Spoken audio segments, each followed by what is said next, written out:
So I have 28 doors. I have 16 Airbnbs. So I do rental arbitrage. I think we will get into that later on. But Yes. properties I own, the doors are 28 doors. I recently closed on a lake house last month. That's amazing deal. I can't wait to get into that. You're listening to the Real FI Podcast, where we discuss time-tested tricks, techniques, and strategies for pursuing financial independence today so that we can enjoy a better tomorrow. Financial independence isn't about getting rich quick. It's about cultivating a foundation to grow financially, mentally, physically, and spiritually. Let's figure out how to kick the 9 to 5. Here are your hosts, Patrick and James.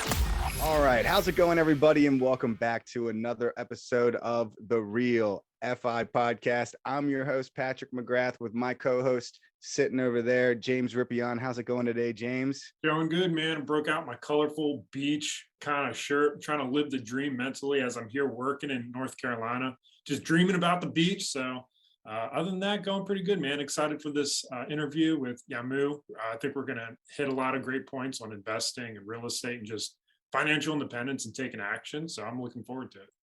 Heck yeah. I'm glad you mentioned the shirt because I was totally going to mention it if you didn't. So everybody who's just listening, make sure to watch us on YouTube as well so you can see James's sweet, colorful shirt. Yaamu, we're doing our best to say it right, but how are you today? I'm doing great. I'm so excited to be here. Thank you for having me. Of course. All right, James, let's kick this thing off. Yeah, I mean, why don't you give us a little bit of background about you as a person? We want to hear about, your history, like where you come from, and give us some of that unique background on you and tell us a little bit about yourself. Yeah, of course. I'm excited. Thank you so much, guys, for having me. So you can tell from my accent, I'm not from here. I'm actually from a small country called the Gambia in West Africa, about 2-point-something million people. So from extended family of 6 siblings. I'm the 7th one, the last one. So I studied computer science and mathematics in Gambia. And in my last semester, I got an internship to work for a software engineer company in the Gambia. From there, in my final semester, I started a nonprofit organization that teaches girls how to code, like run computer codes, right? Basic IT skills. So it kind of took off, and I was selected from by the U.S. government to a fellowship called Mandela Washington Fellowship. It's a fellowship for young Africans that are doing like stuff in their communities, like changing lives. So as part of that program, it's like a 1% of like Africans, right? Young Africans. So I was fortunate enough to get selected, and I came to the U.S. to study. So I was based at Northwestern University. But before I came, because I'm the only one from my family to make it to college, that is through scholarship. So I lost my parents when I was really young, and my sister kind of like raised me, my sister and my aunts. So it was like a big deal for me to go to university and actually make it to the US, right? But before I left, I already worked as a software engineer for like 4 years, like almost 4 years. So I was looking for scholarships. I would apply for different scholarships, and I would get like partial scholarship, but not full scholarship. Now, no, even though the scholarship is like $50,000 or whatever pounds, right? I still need to pay like $3,000. Imagine somebody from my village that doesn't even have $500 saved up. So it was like, okay, I have got to pass on it. So these are scholarships that I was looking at in UK, because my country is colonized by the British, so it's easier for us to like get a visa to America. So I was like, you know what, let me look in the America side. So I started applying for schools. This is when I was going through the process of the fellowship. So it was like a long process with different interviews to get to before I got selected. So I was already looking for a scholarship in the US, and there was this university that I looked at, is in Illinois. And I actually applied, and I got the application, like I got to enter the university. But then I still have to pay tuition fees, right? So I went to the university website, and I kind of like applied to all the scholarship that I saw. Whether I qualify or not, I just applied to everything. So 3 weeks later, still I'm doing the process. I'm going through the interview process. Mind you, at this time, I didn't know I got the fellowship yet. So at the final of the fellowship, when my name came out that I got it, I called, I emailed the US Embassy, and I was like, hey, I got this scholarship. from the university. So the way the scholarship went was I was supposed to even apply for the scholarship. It's for scholarship for international students that are already in the university and they only have one semester left to graduate or two. So it was a graduate assistance program. So I was like, let me check because these people haven't even responded to me, even say, hey, you're rejected or your application did not go through. So I went on a website and I kind of read the instruction. I was like, oh, it makes sense why they didn't reach out to me. I don't even qualify because I'm not even in the US. I'm in Africa. These for international students that are in the US already and going to school. So I was like, you know what? Yeah, it's whatever. I took my chance. It was free application. I just applied.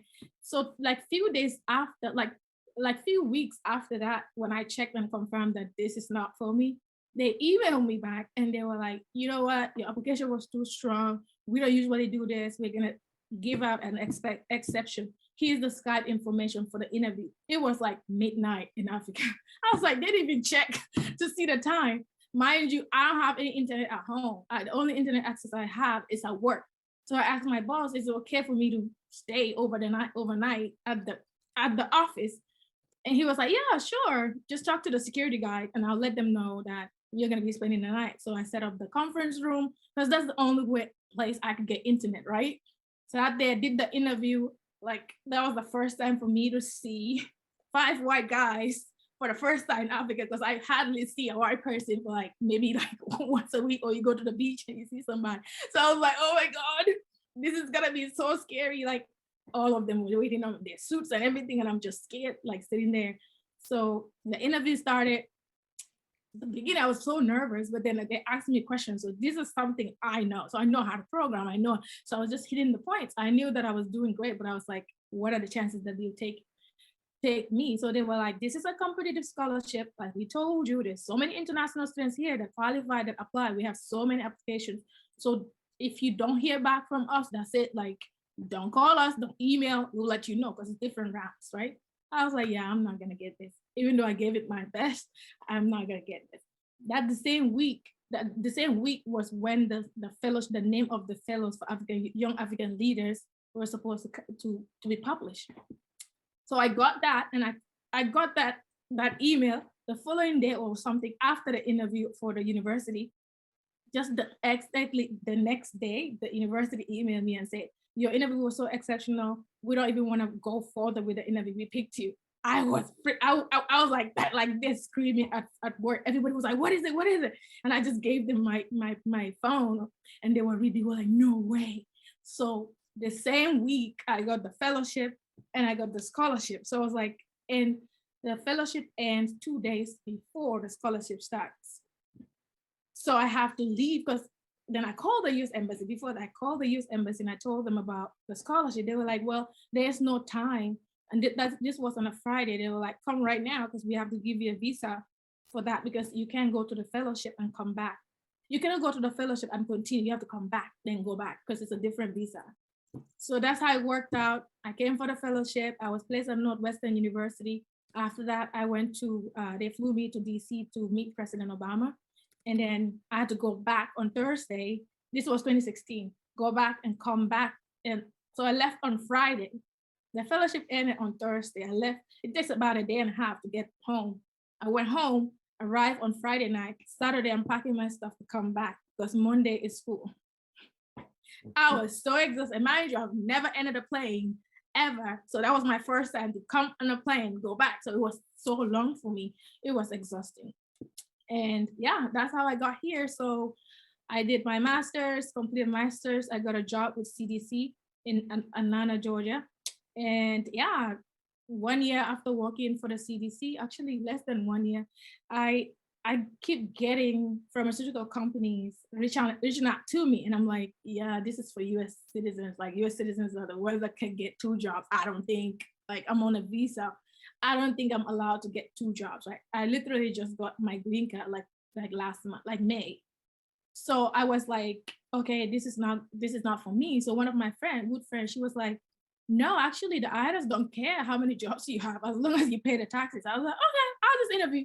So I did series of interview with LabCorp and I got it, the first one. So I was like, okay, because I was like, it's a six-figure job. Like, why wouldn't I take it? And it's online. And by this time at CDC, because I started CDC 2019 September, less than 6 months COVID, we locked down. So I was working from home. So it's easier for me to do 2 jobs at home. And it's all computer programming, so it was easy. So with CDC, I do a data scientist. With LabCo, I do statistical data analysis. Wow, that's incredible and amazing. I mean, you've packed a lot into this short couple minutes we've had so far, and there's just so much unpacked with your history. Is all of your family still in Africa, and you're the only one stateside right now? Yep. I met my husband in school, so I had a major in computer science and a minor in mathematics. He was doing a major in mathematics and a minor in computer science. So we had some math classes. We were not friends. They didn't like me being in a math class, and all of them are guys. and I outsmart them, by the way. That's why. Well, good for you. Yeah, own that. Yeah. So we reconnected when I came to the US. That's amazing. I mean, and I mean, for everyone that didn't hear the one part, you just kind of slid in the part on how you like flew in and met with President Obama. And then like you're like, yeah, you know, I flew in and met with President Obama, and I'm like, holy crap. I mean, I'm also looking on your Instagram, it looked like you've met Jack Dorsey too when you're at some sort of event for Microsoft. I mean, that's pretty incredible. Yeah, so that was my first year. So when I came, that was 2017 actually. I think it was my second semester. I got a fellowship with Microsoft, and they sent me to represent Microsoft in Florida.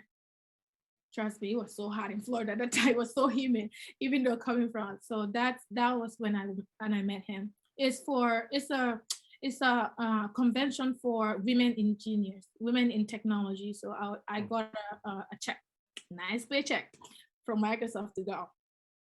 So for everyone out there, like, if you just listen to the first 5 minutes, we haven't even really gotten into, you know, your real estate accomplishments, your financial goals and reaching financial independence.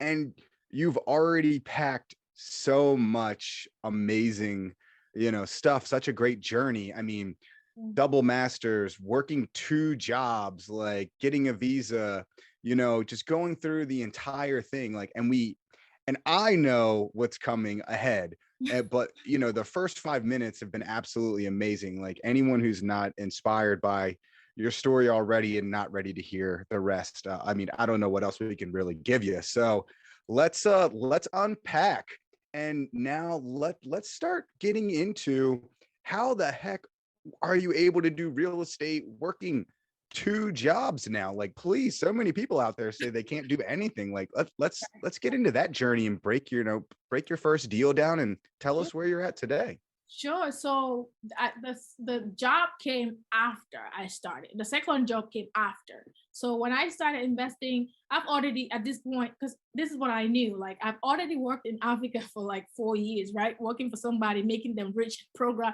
I used to work till like midnight. This is when we have a deadline project, right? So I already had that work ethic, right? And you don't want to know how much. It's less than $200, that $300 that I get paid when you convert it to our money. And that was big money for me then. Like, mind you, I came from like nothing. There's poor, especially when you're living with people in people's houses, right? Because my sister got married and she took me and my brother that, because I'm the last, my brother is 5 years older. So we were the youngest when our parents passed.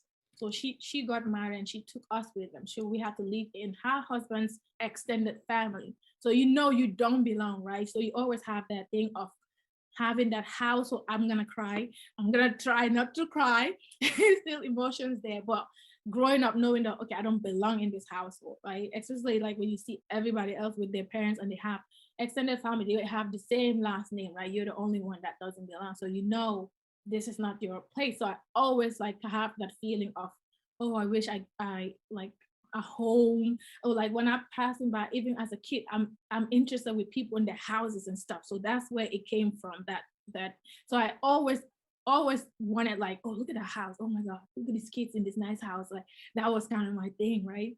So growing up, like I said, I never had anything. So I had to work. The only thing that I had was school.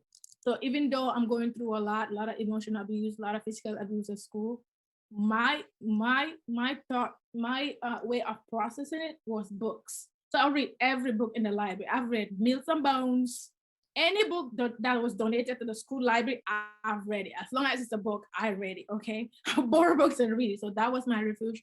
And on my brother is a different case because he was a teenager, and teenagers don't, like, they're rebel, they do stuff. So he's one of my wives, and my son, my brother and my son are my wives. I wanted to make sure I like put that. So I'm so grateful to God. Everything that I've achieved is God. I'm saying this just to build the foundation to explain the future, so you will see how it makes sense, right?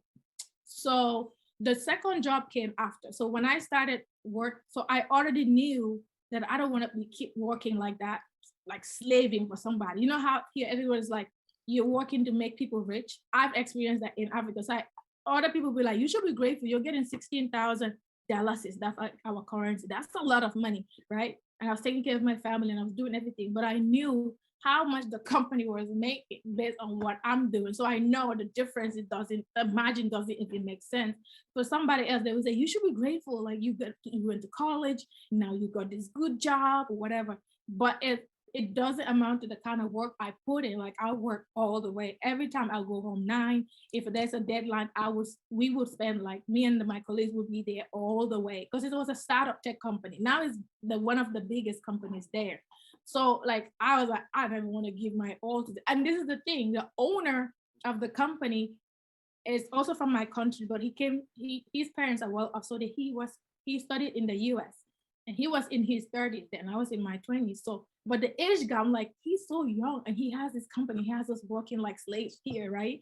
It like, I want that too. Like, I don't want to be the worker here. I want that for myself too. So I always imagine how it would like.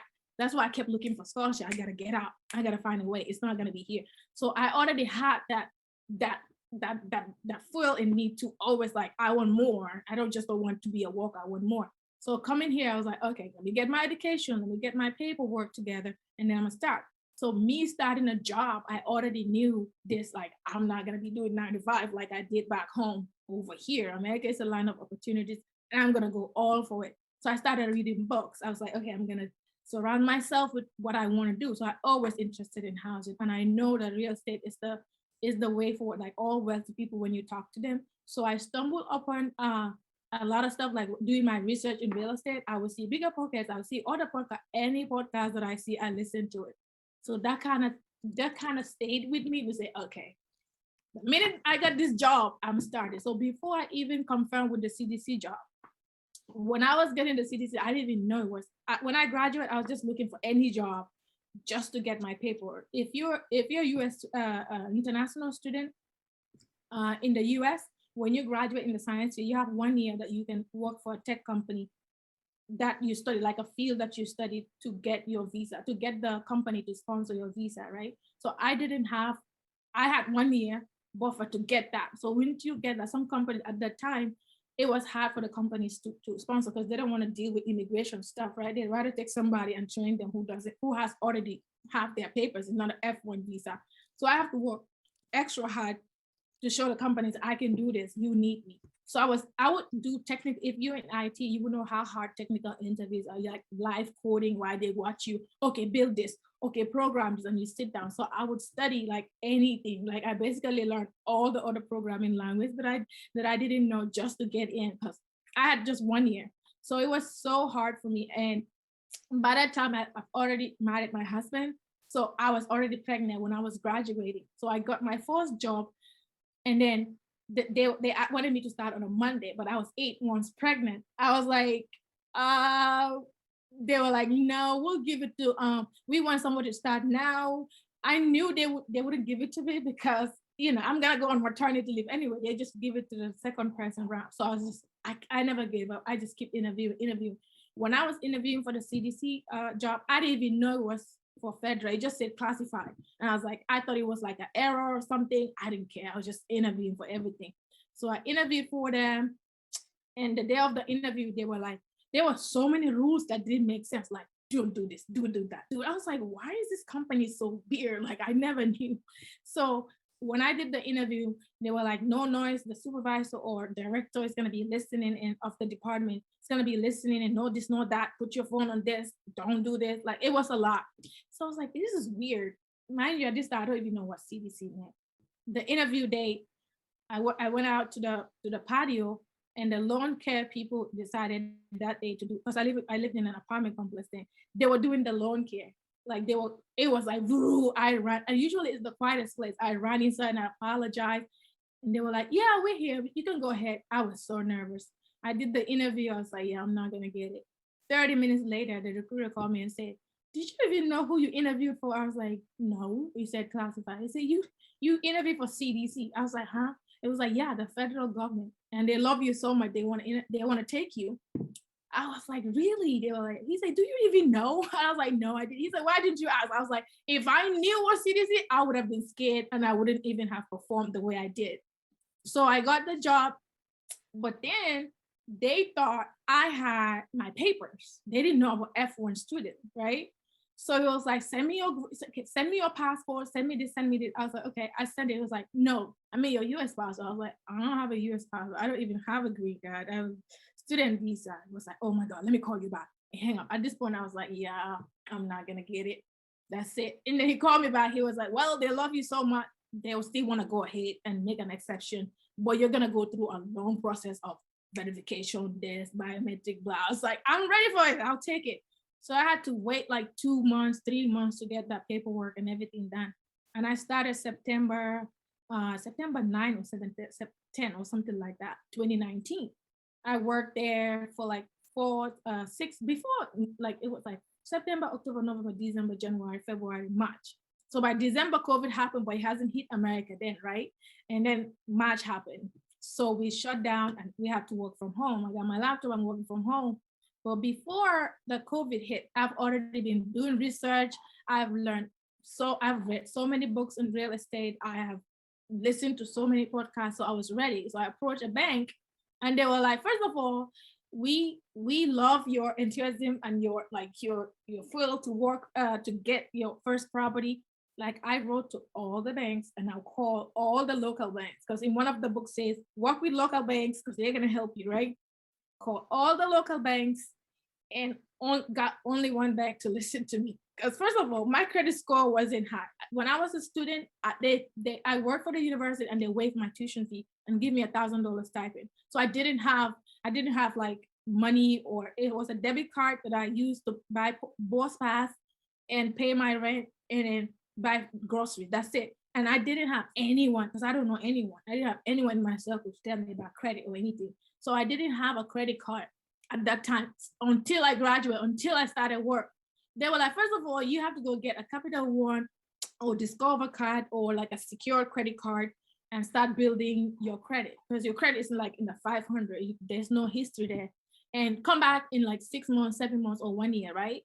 Like basically, you're not ready. I was like, I know the banks only, their focus is finances and the deal, and if the deal makes sense. I'm like, I'm gonna find them a deal that they're not gonna be able to like reject. By this time, I have the theory, right, of analyzing deals and stuff. So I found a triplex in the Midwest for $52,000. It was 2 units upstairs, 1 unit downstairs, and 2 units in the basement. $52,000. So my down payment was about $8,000 or $12,000 roughly. So with that I calculated. I was like, okay, analyze everything. I was like, this is the property I found. These are the sheets. I went on a contract on the property without even anything. So I told them, I need you guys to finance. This is the deal. I was like, even if one tenant pay, I'll be able to pay a $300 mortgage. And even though I don't have a job history of that, but with the 3 months that I just started work, I have this much saved up. So I have the down payment. And even if the tenants don't pay for 2 months, all I need is one tenant to pay. They were like, okay, we'll get back to you. A few days later, they were like, okay, here's your approval letter. You can go ahead. I went on a contract, COVID, April. I closed on the first deal, April 23rd, 2020. So right inside COVID, I was doing this deal. So that was my first one. Later found out that the rent roll that I was given wasn't even correct. So the seller was going through a very bitter divorce, and it was COVID and tenants were not paying, right? That wasn't in the rent roll. It just said, oh, you got a cash flow about 1,000 something something, right? So I was like, oh, that makes sense. After I closed, it turned out that the agent was lying, just wanted to close to make the deal. The property manager, rent roll, everything was a mess. The tenant upstairs was about to leave. The one downstairs haven't paid for months. And then one of the unit was vacant. Mind you, I live in Georgia. This was in the Midwest, but that's what I could afford, right? So I was like, okay, fine. I'm already in. I'll have to make this work, right?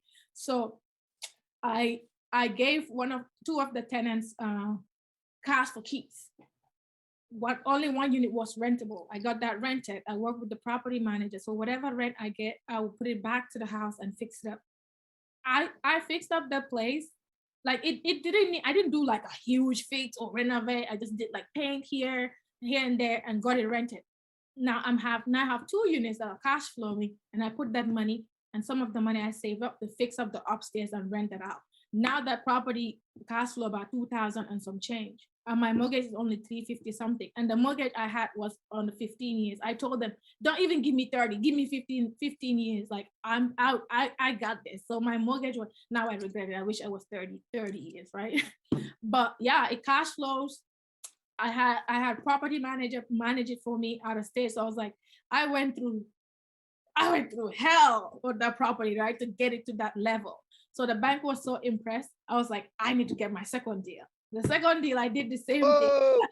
Let's take a break there for 1 second. We got to pump the brakes here. There is so much we got to unpack. Like, we could let you just keep going. I don't think Patrick and I need to ask any questions, but for our benefit, we just feel like we have to like ask something to click. Like, oh my gosh, you are killing it, and you are doing so much incredible things right now. From everything before you get into real estate up into right now, when you're like starting to talk about your journey getting into this financial independence path. One question I do have has to do with that loan that you got on that first triplex deal. Mm-hmm. Do you know if that loan is still held by that bank? Are you paying the mortgage payments to the same bank, or did they shop that off?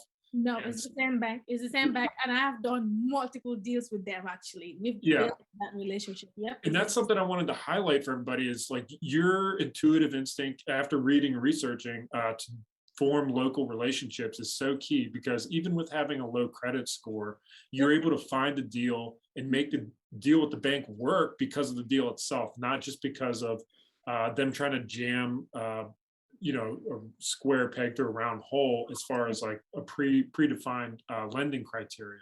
So that's super important for everyone to take a note of. Patrick, what kind of questions you got on this first deal? Man, I really have to break down a couple things here, because you got a no because, well, first of all, you didn't have any credit. So you had no credit. Second, you did exactly what everybody says, and you called every single local bank.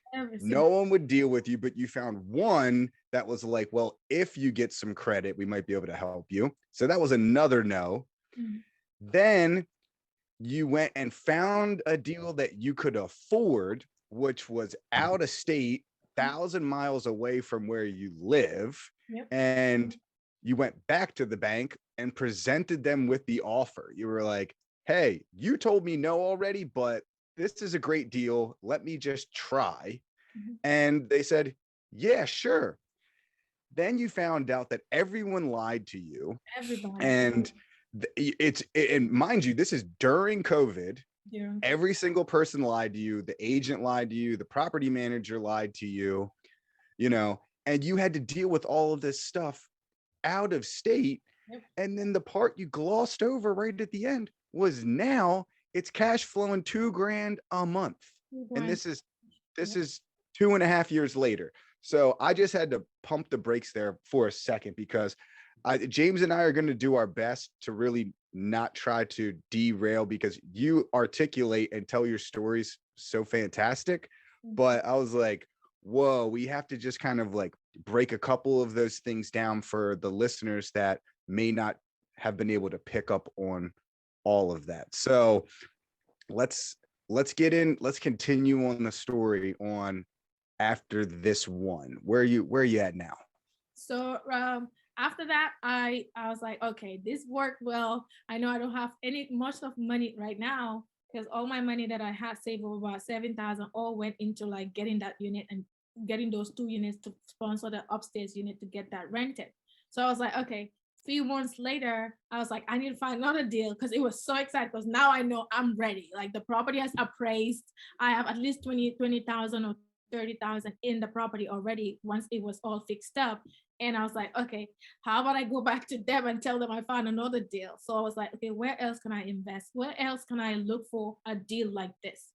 So I was doing research in the Cleveland area because on the bigger pockets and all the other investors or other podcasters that I listen to, they would say Cleveland, Midwest, this. So I was like, okay, let me look into Cleveland. So I'll go on podcasts, I'll go on bigger pocket podcasts, and I'll go to the page where it's Cleveland investors is mentioned, right? So I'll do my research. I say, hey, I wrote like my whole little piece essay about myself. I'm a new investor. I'm looking to get into this market. What advice do you have? What do you recommend? All that stuff. I'll basically send it to everybody that invests in Cleveland. And they would tell me, well, invest here, well, invest here. Make sure you don't go here. This is A area, this is B area, this is C area. Well, this is don't invest here. You want to be in the A area. But I'm looking at the A area numbers. I'm like, I don't have a down payment that high for this kind of properties. I'm in the 70, 60, down payment, 10, 12,000 range, right? So I was like, okay, how about I find a very great deal in the in-between? So it's not D area, but it's not B. It could be C, but lower C, right? Not so bad, right? It's not like where they're shooting each other or like the crime rate is too high, right? So I found this deal. It's a lady, she's a lawyer and she has a construction company. So she buy properties from a tax sale and then fix them up and then sell them turnkey. So I had this deal. She had 2 duplexes. I actually wanted both of them because the deal was so good and the area was up and coming. Now it's like B area. Then it was like a D. So I was like, okay, I reach out to the agent herself instead of trying to find my own agent, because I find like it's a loophole when you reach out to the agent because now they can represent you and then you're presenting to them as an investor, meaning after this deal, we might work on another one. There's potential here, right? I'm doing this long term. It's not just this property. So I reached out to the agent. She was like, I can't represent you, but I have a friend of mine that can. So what she did was her friend that she's talking about is actually her daughter. Well, she didn't want to tell me at that point, but what that means, and her daughter just joined her brokerage where she works at. So she's the one training her daughter. So she was like, but it's like basically she's helping me because she's helping the daughter do it. So she was like, okay, this is what I'm gonna do. I'll have her represent you, but I'll tell you, like, I will guide her on how to do it because she's also new. I was like, fine. I just wanted to get through her because she has to listen, had to have the deal to make sense. It was a duplex. It's a 3-bedroom upstairs, 2-bedroom down. It was 700 rent upstairs, 6 something downstairs. So it was already bringing like 1,000 plus. So I was like, okay, fine. I found a deal. I went back to the bank and said, this deal is even better than the first one. Guess what? These are the numbers. This is the rent roll. Mind you, this time I've learned from my mistake. I want the rent roll and the pay stubs in the bank account. I don't want a PDF file say, oh, it's 600, oh, it's 700. That's rent. No, I need to see everything and the leases and all of that. So I got all of that information and I told them, mind you, the bank, they made the yes like the same day. And they already have everything, so that I didn't need to submit anything else. Nothing changed. My job still is like few months apart. So I went ahead and I went on a contract on that property for $68,000. It brings about $1,350 a month. My mortgage on it, last time I've wised up, is 30 years, and my mortgage is 258 point something. Mind you, I'm making like 1350 or something like that.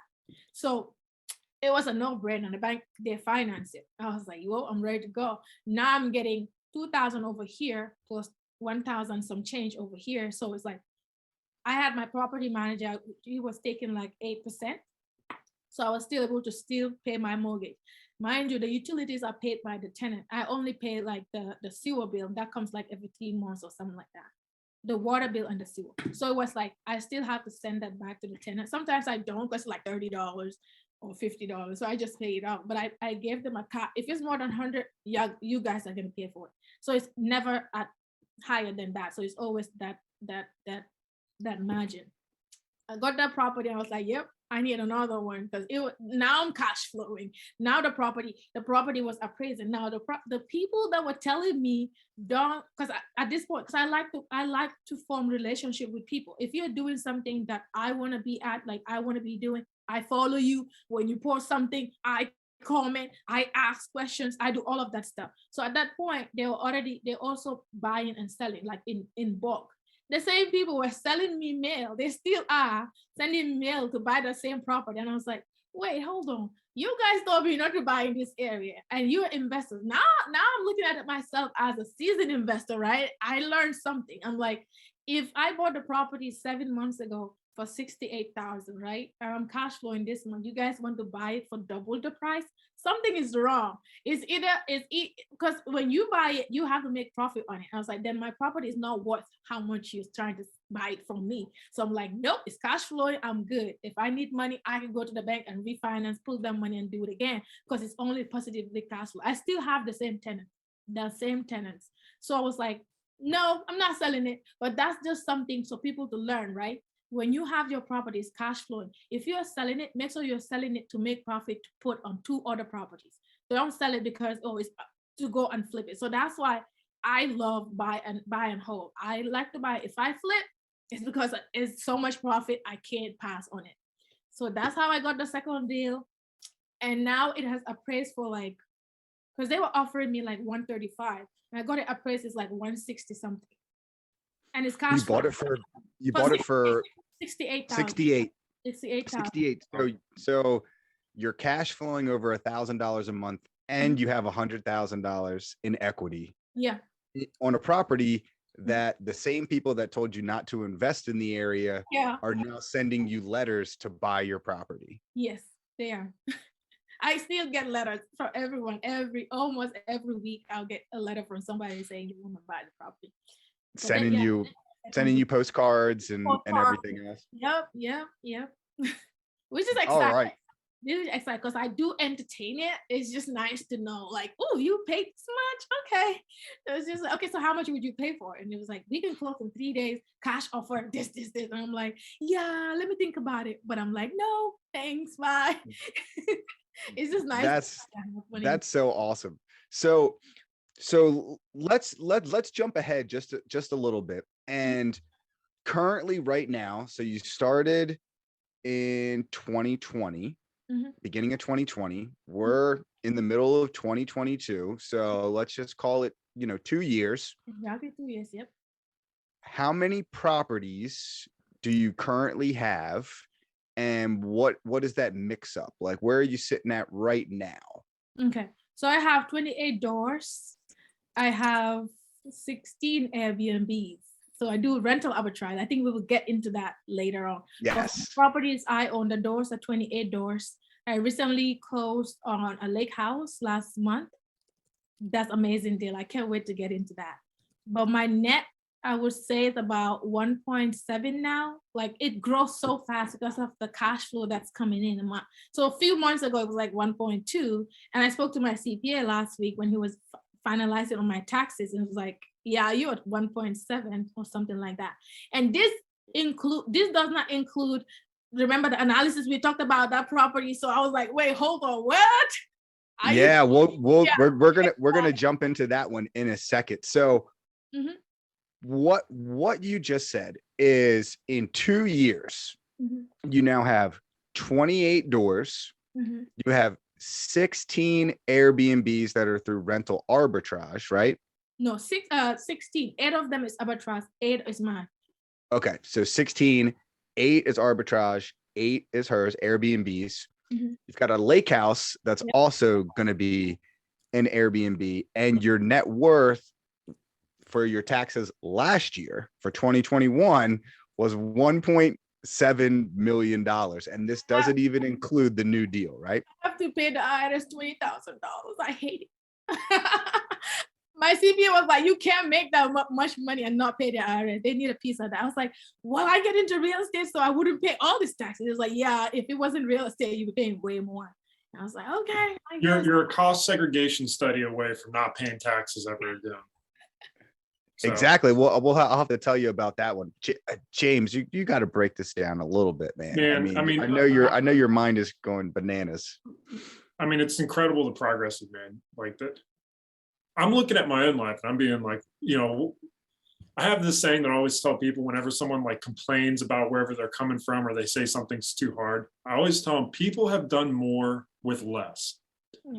And just hearing where you've come from and what you've built up to over just the past few years is incredible.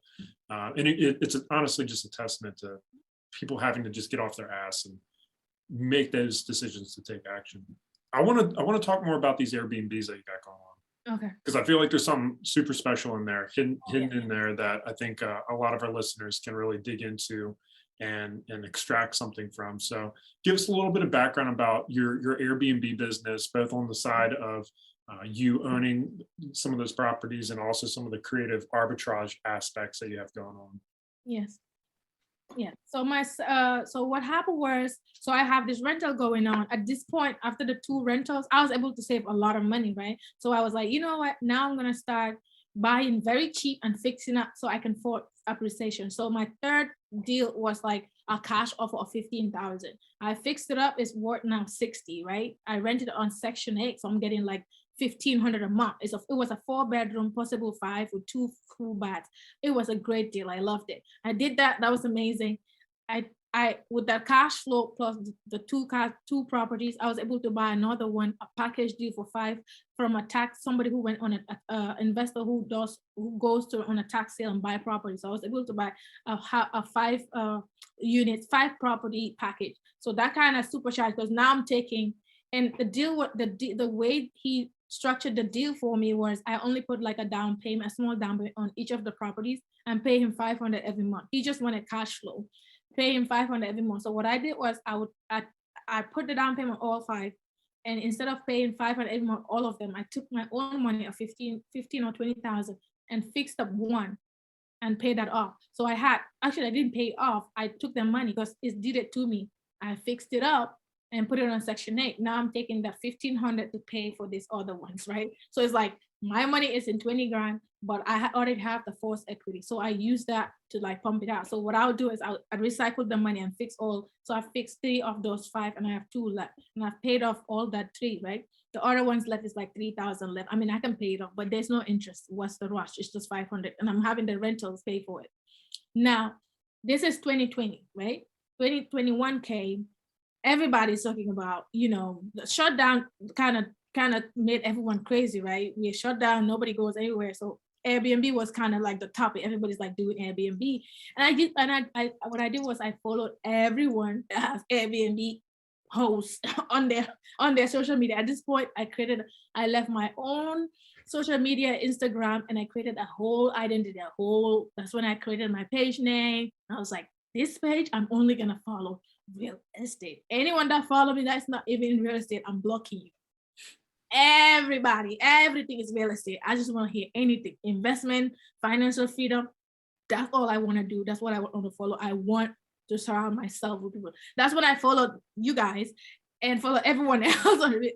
So with Airbnb, I was like, okay, anybody that has like Airbnb host on their page or short-term rental, I'm following. So I was like, okay. Then I was like, I think I need a course because I would follow people for free. I'm very cheap. So before I bought a course, I would research on you. I would check like if your numbers if you're selling a course, are you posting your units or are you just selling courses? So I was like, okay, so I will look at different courses that are cheap, like 35. I'll join free webinars and stuff, but I still have that piece of information that I was looking for that was missing, right? So I went and created my LLC. I was like, no matter what, I'm still gonna do it. Even before buying that course, I was like, let me create an LLC because it's not gonna be a lose. At that point, I already have an LLC. Created an LLC, did all of the things that I read on the free webinars or watching the free webinars.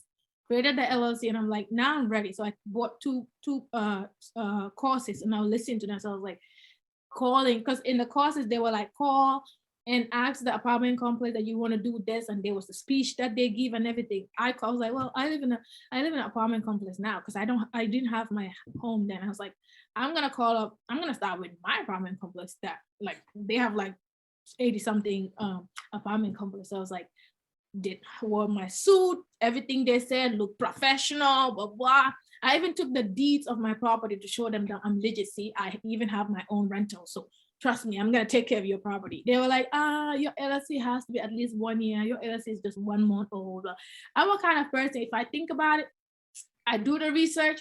I don't wait because then I start doubting myself. I'm just gonna jump and do it. I learn from there, learn from other people's mistakes, and then move on. But I still gotta do it. So I was like, I'm not gonna give up. So I went ahead and called I made a list of like, I think 155 apartment complexes in Georgia. And every day I would just call maybe 10. Every day I'll call 10, 20.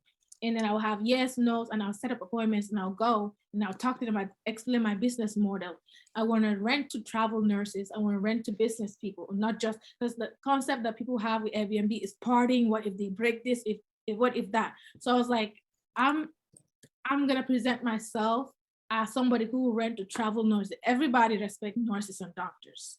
Everybody. And then when you think nurses, you don't think crime. You think about working all the time, serious stuff, good pay, and all of that, right? The respectful people, just like nurses and teachers. You always have a classified set of place that you put there. So I I make my pitch, and this is what I want to do.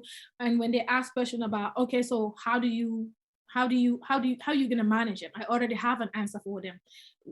I'm gonna have a ring camera. I'm gonna have a cleaner clean up the units when they're ready, and I have a maintenance guy. So if there's an issue, let's say a breakage or a maintenance, if it's more than $250, I'll let you know. But if not, I'll fix it myself. Like everyone wants to hear that. As a landlord, especially, they was, oh, you fix it? Oh, okay. Because you're not gonna have a tenant that's gonna fix that, right? And I said there's not gonna be a wear and tear, and it's not gonna be using the place a lot because they're nurses and doctors. They work weird hours. They come and sleep. They might cook here and there. So, but it's like they were like, oh yeah, okay. So they give me a chance. They were like, well, your LLC is not as old as we want it to be. So we recommend you put it in your name.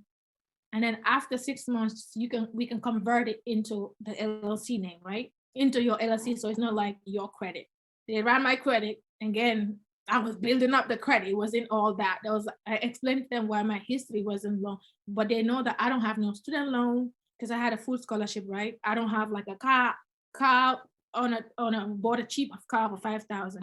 That way it's not like I bought a car and I have a loan. So I don't have any, my credit cards, I pay them off. I use them like how they taught me to use it, pay it off, go small. So when they're running, it was like, oh yeah, and she has a good job. She has a job and she has this income coming in. I printed everything. I showed them just to be clear, just to be transparent. So they gave me a chance. I got the unit, then got another unit. So the first unit, when I got it, it was fully booked for like two months or so. And then I got a booking from this guy from their company for $44,000.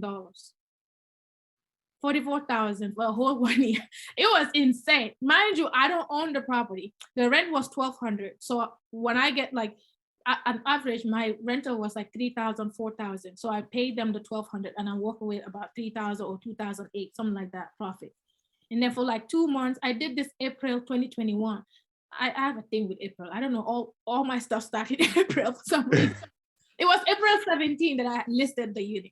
Furnished it, used the credit card, and then paid it off and furnished it. So I paid a security deposit. They were like, your security deposit, because your credit is not that good, so we'll require a higher security deposit, but you get it when you move out. I didn't care because after running the numbers, I knew no matter what, I'll make at least 2,000 plus on this property.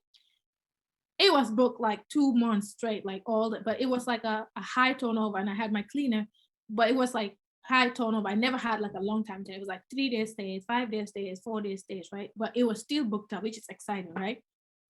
Then I had one booking. I actually was going back and forth with one of the guests. Like she was supposed to check out at 10 a.m. At 9:40 something or 9:50, 48 or 9:50, she said she wants to go use the pool. I was like, well, the pool is not closed. They sent an email that they're doing maintenance, so you can't. I was like, you only had 10 minutes actually to say, yeah, I want to use the pool, blah, blah, blah. I was like, no, you can't use the pool. She ignored me. I went to the pool, and the maintenance people told her she caused a scene. I was like, oh my God, they called me. They were like, we need to talk to you. So I thought it was like, okay, it's over. But I had bookings already. So I went in there and I talked to the management office. They were like, well, she was having issues with the maintenance guy because she wanted to use the pool and they were doing some work there. And it was a back and forth commotion. I was on the phone and I could hear her screaming with them. I drove there and I was coming home. I was like, at this point, I think they're going to cancel. They said, we'll send you a letter of warning, blah, blah, because you told us that it's not going to be any issues. Now this lady's here screaming. So I was like, it's over. But this time it's over. I don't think. On my way, I saw, you know how like on Airbnb booking, you get a message saying, somebody booked, congratulations, somebody booked this. So I'm driving, there's a red stop. So I scrolled down on my phone and I saw 333 nights. Usually it's like 5 nights, 3 nights. I'm like, 333 nights? Like, that don't make sense to me. This person literally booked for a whole year. The company booked him for 4 years, like 34,000. And then after Airbnb were like, they made a mistake and it was supposed to be 44,000 because of they did a discount for him that they were not supposed to do. So I ended up getting like 44,000 for a unit. So they will pay me like 4,000 and some change. Mind you, my rent was like 1,200. My internet was like 50 or 40 something. It was like the cheapest one because it's just 1 bedroom unit. And then my other bills were like maybe maximum all my bills like 150. So all in, I'm paying. This is your so again, this is your first Airbnb. Yep, I don't own it. Somebody's probably. You don't own it. You put it in your name. They told you originally no. You went to 15 or 20 other apartment complexes. You were transparent with them. You told them what you were trying to do. And they said, well, why don't you put it in your own name? And you started doing that and getting these, couple day bookings here, couple day bookings there. You were trying to make it all work. And then all of a sudden, a company books it for the entire year and you get over $40,000 booking. Yeah. And this is what, like 2 months in, a month in? This is like the third month. Yeah. Like 3 months in. Yeah. Like 3 months in. Tell us, like, what did you think when that happened? Like, what did you feel? It was an accident. I parked at a company because I was driving from Atlanta to where I live. I was like, I gotta park. I parked my car. I didn't think it was possible. 333 nights, like that's insane. I'm like, how much money does these people have? Like, why would you? At this point, you could actually go and apply for an apartment in your name and pay for it. But I was like, well, that's not my business. They booked it. And I was like, I have to park and call Airbnb because I used to hear like scamming and stuff like this has to be one of those. So I parked in the office. Like, I was like, there's a parking lot. I just went took the next exit and just went and parked there. And I called Airbnb. They were like, yeah. And they were like, actually, because I was on the phone with them in the morning about that guest, because she had to call Airbnb. It was back and forth. They were like, well, see what happened. You were so frustrated with just a few hours ago. Now look, you got this. It's legit. It's booked. And the pay, it actually went through. I was like, are you serious? So me at that time, I didn't know. So like the 3 days bookings and stuff, you get the money after the guest checks in. So I was thinking I'm getting the 44,000 right there the next day, right? So the next day I'm waiting. I can't sleep in the morning. I'm like, I'm buying a property. I was like, how many? I put a down payment here, 20,000. I put another down payment, another property. I'm excited. So in the morning, I'm like, it's 9 o'clock. Okay, it's 10 o'clock. They still did not send a payment. I was like, at this point, in like mid of the day, I called them. I was like, when am I getting the payout? They said, well, go to Airbnb, go to the app, go there, look at the breakdown. I looked at the breakdown. I was like, this says 4,000 some change every month. Why am I not getting the payout? Because my other bookings, I get they was like, yeah, those are smaller bookings. With this one, we're breaking it down. So they're not giving me the 44,000, right? I was like, oh, man. Because I already had plans for that. I was like, I'm buying 2 more properties. I'm putting a 20% down, 20% down here. I was excited. But I still it's still the same. It doesn't just come at one time, but getting 4,000 some change on a property that I didn't own, and my payment was like $1,350 or something. That was just amazing. So when you went to the apartment complex to kind of negotiate this lease, did you have to include any specific or special provisions in this lease? Are you paying more than market rents for normal rental with this? Like, what kind of things happened on the lease end of things? So what happened was I have to pay my security deposit. So with somebody, let's say you have a good credit, they probably say $250. For me, I have to put down the month's rent. Like if the rent was $1,200, I was supposed to put in my security deposit was the same rent amount. Gotcha. So which isn't even crazy. That was my penalty for not getting good credit and also putting in my name. And that's my point. I mean, you got a killer deal for this. I mean, you're renting this for market rents, and you didn't have to give up an arm and a leg to get this deal to happen. You just had to put in a lot of leg work. Yeah. And here you are. So that's pretty incredible. And the furniture I use this. So there's this program that the local furniture store. Again, this goes back to building relationship with local stores. Like look at other offers that they have, like special offers, right? So the furniture store actually had this program. So if you have a job, they run your credit. At this point, I don't want anybody running my credit. I'm very careful with that, right? But I took the risk with the apartment company because I need it. I know what I'm gonna get from it. So with the company, I was like, is it possible not to run my credit? They said, actually, this program is they just do a soft pool, right? And you have to put where your salary goes in. So in the application, you have to say how much you make at your work. So if the furniture was I was qualified for 2005. So I used that 2005. I pay every month. You pay off in 3 months, in 90 days. If you don't pay it off, then you pay interest. So, but I knew that in 90 days, my Airbnb, I was definitely gonna pay that off, right? So that's exactly what I did. That's so cool. Yeah. So they financed it 0% interest Yeah. on the furniture. Yeah. So you didn't have to pay for that. Like you were like, hey, I'll figure that out in 90 days. The Airbnb will pay for it. So it's like you basically got it for free. Yeah. So, all right. So that's your first one. So then you went out and did that 7 more times.